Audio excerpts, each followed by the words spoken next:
من اسهل طرق الفطير المشلتت في الطاسه. شايفين طريقته عامله ازاي؟ سهله جدا وبسيطه ومفيش اسهل منها. النهارده هنعمله مع بعض بطريقه سهله وبسيطه، ولكن في مكونين لازم تعرفوهم، هم دول سر نجاح الفطير المشلتت في الطاسه. يعني الفطير المشلتت في الطاسه ما ينجحش من غير المكونين دول. حتى لو ضفت له سمنه بلدي هيطلع كويس، بس مش هيطلع ناجح زي ده. ايه هم المكونين دول؟ هنقولهم مع بعض واحنا شغالين. شايفين قد ايه مورق وقد ايه حلو وطري وجميل. هنبدأ مع بعض دلوقتي، هنسمي الله وهنبدأ نعجن معانا. وطبعا هنا دلوقتي في بداية العجين هنخصص كوباية معينة نشتغل بيها، اللي في منها كوبايتين تبقى أحسن، بس أهم حاجة يكون نفس المعيار بالظبط. هنضيف 5 كوبايات من الدقيق بنفس الكوباية اللي بنقول عليها، وبعد كده هنضيف معلقة نص معلقة كبيرة من الملح. والخمس كوبايات من الدقيق هيحتاجوا معانا مية. المية دي هتبقى كوبايتين إلا ربع. هنضيف كوبايتين إلا ربع من المية، حتى هنضيفهم على مرتين يكون أحسن مع التقليب. وبعد كده هنبدأ نقلب تقليب مستمر لمدة 5-6 دقايق، لغاية لما تطلع معانا العجينة لما كويس، تلم نفسها وتلم الدقيق كله اللي في الطبق معانا، وفي نفس الوقت تديني الملمس الناعم ونحس ان هي اتعجنت بحقه حقيقي بعد 5-6 دقايق 7 دقايق، مش اكتر من كده يعني. وبعد كده اقوم جاي مديها شوية زيت من فوق وشوية زيت من تحت، عشان لما اجي اطلعها واشتغل بيها ما تلزقش مني. هنا طبعا بعد ما اديتها زيت من فوق هديها شوية زيت من تحت، واغطي عليها ونسيبها تريح.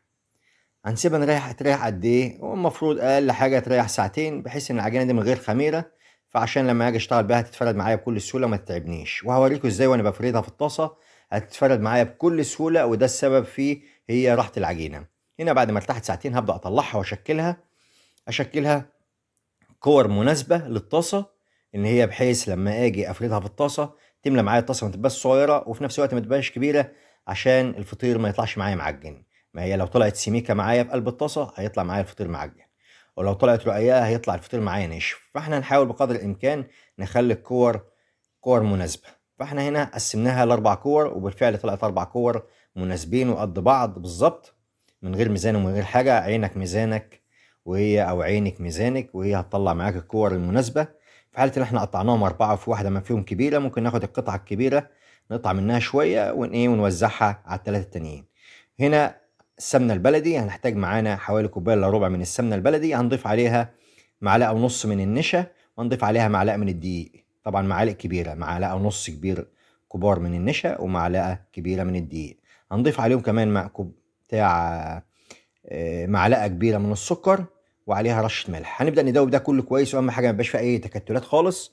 وده كان اهم مكونين لنجاح الفطير المشلتت في الطاسة. النشا والدقيق يا جماعة ايه بقى بينجحوا ازاي؟ النشا والدقيق بيعمل عازل زي السمنة البلدي واكتر. يعني ايه بيعمل عازل؟ العازل ده اللي بيخلي فيه توريقة، يعني بيخلي فيه بين الورق وبعضه حاجة كده بعدهم عن بعض. فاحنا لازم نحط النشا والدقيق، لان دول هيبقوا سر من الاسرار اللي ينجحوا لنا البتاع. طبعا شايفين العجينة بعد ما قرصناها سيبناها كمان نص ساعة ترتاح بعد ما قرصناها. وهنا واحنا بنفردها احنا فردناها بالشكل اللي انتوا شايفين الدائري ده، ومن غير فراد ومن غير اي حاجه بايدينا، لانها طبعا العجينه زي ما احنا قلنا ارتاحت. فلما ترتاح هتدينا ايه؟ تتفرد معايا بكل سهوله. طبعا انا حابب افردها اكتر من كده بايدي، ممكن افردها، لكن انا مش عايز افردها اكتر من كده. هو كده السمك ده مناسب بالنسبه لبتاع الطاسه. لو مش بتاع الطاسه، لو بتاع الفرن كنت فردتها اكتر من كده بكتير، ولكن الطاسه مش محتاجه مني فرد كتير. هنا هبدا اقسمها كور، وانا بقسمها كده هخلي بس فيهم جزء مثلث منهم مش هقصه، يعني مثلث واحد يبقى كبير والباقي كله زي ما انتم شايفينها نفس الحجم كده. وهبدا اخد واحده واحده اتنيها فوق اختها كده زي ما انتم شايفين، وهسيب الكبير خالص مثلث كبير للاخر. بعد كده هو ده بقى اللي هلم بيه العجينه بتاعتي. هبدا الم العجينه بتاعتي لمه كويسه كده، ارجعها تاني زي الاول لمه كويسه كده دائريه كده زي الاول، وهبدا اركنها على جنب. واحاول بعد كده اجيب الكميه كلها هبدا فيها نفس الموضوع بالظبط. هنا طبعا بعد ما خلصت الكميه كلها نفس الموضوع بالظبط، هبدأ بعد كده ممكن اقول لكم على طريقتين للفرد. ممكن احنا نفرد العجينة هنا. طبعا في حالة ان احنا فردناها هنا نبقى عارفين ان احنا ازاي نخرجها من على الرخامة عشان نحطها في الطاسة، لانها ممكن بعد كده تبقى رقيقة، وفي نفس الوقت لازقة شوية في القلب الرخامة بتاعتي، فممكن اجي اطلعها تمط مني او تكبر مني او ما اعرفش اطلعها مناسبة. فانا هنا بالظبط هحاول ان انا يا افردها فرده بسيطه خالص وبعد كده اكمل في الطاسه، يا اما افردها في الطاسه وبرضك الفرد في الطاسه هيبقى سهل وبسيط جدا. ولكن برضك قبل ما نفرد في الطاسه يستحسن ان انا يا دوبك بس اريحها 10 دقائق ربع ساعه. وبعد كده هاجي احط الطاسه بتاعتي على البوتاجاز وادهنها دهنه من السمنه اللي عليها النشا، وبعد كده ابدا انزل بالقطعه بتاعتي اللي انا عملتها بتاعت الفطير المشلتت. ابدا افردها في قلب الطاسه بايديا، اتكه بايديا كده على الحرف وفي الوسطانيه لغايه لما اطلع بيها، او احسن حاجه اضغط من الوسطانيه وانا طالع على بره لغايه لما تطلع معانا.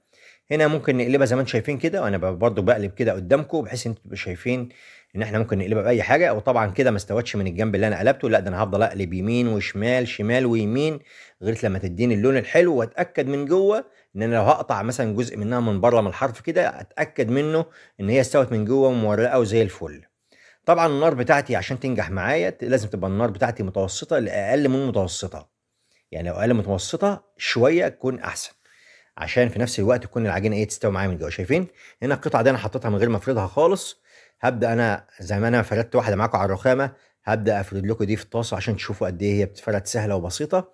هنا هبدا من النص كده وابدا اطلع على بره فرد من النص وازق على بره لغايه لما تطلع معايا كويسه. اضغط كده من النص على بره تطلع معايا كويسه. هنا هبدا اول ما احس ان هي بدات تاخد لون من تحت ابدا اقلبها على الجنب التاني. وهنا ممكن تقلبوها كده، ممكن تقلبوها تمسكوا الطاسه من ايديها وتقوم جايين قلبينها زي اللي بيقلب مثلا البيض كده.